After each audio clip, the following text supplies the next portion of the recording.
আজকে আমি তোমাদেরকে শেখাবো একদম অন্যরকম একটা রেসিপি।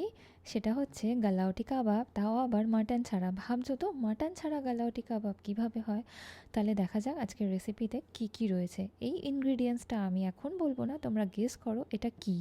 এতে আমি দিয়ে দেবো কিছুটা পেঁয়াজ কুচি, আর দিয়ে দেবো ঝাল অনুসারে লঙ্কা, নারকেল কুচি, আর দেবো চিংড়ি মাছ কুচি, আর দেবো এখানটাতে আদা লঙ্কা আর রসুনের পেস্ট, আর ধনেপাতা কুচি, স্বাদ মতো নুন, কালারের জন্য দেব অল্প একটুখানি হলুদ গুঁড়ো, আর বাইন্ডিংসের জন্য দেব এখানটাতে বেসন, আর সাথে দেব কর্নফ্লাওয়ার।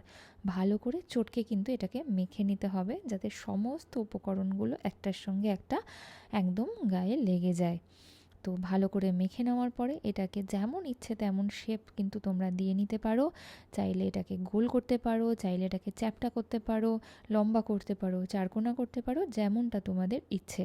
আমি এখানটাতে গোল গোল গালাওটি কাবাবের যেরকম শেপ হয় সেরকমভাবেই নিয়ে তেল গরম করে তাতে কিন্তু উল্টে পাল্টে ভালো করে ভেজে নিয়েছিলাম। বাইরেটা যেন থাকে ক্রিস্পি আর ভেতরটা যেন থাকে নরম। খেতে হবে দারুণ সুস্বাদু, ভাবতেও পারবে না মাটন ছাড়া এত সুন্দর একটা গালাওটি কাবাব আমি তোমাদেরকে আজকে শেয়ার করছি। এবার আমি তোমাদেরকে বলি, এটা কিন্তু ছিল মোচার গালাওটি কাবাব। হ্যাঁ, ঠিকই শুনছো, মোচার গালাওটি কাবাব। এটা আমি সার্ভ করেছিলাম শুধুমাত্র কাঁচা পেঁয়াজ দিয়ে। চাইলে তোমরা এটাকে পুদিনার চাটনি বা টক দইয়ের সঙ্গেও কিন্তু সার্ভ করতে পারো। কেমন লাগলো জানিও কিন্তু।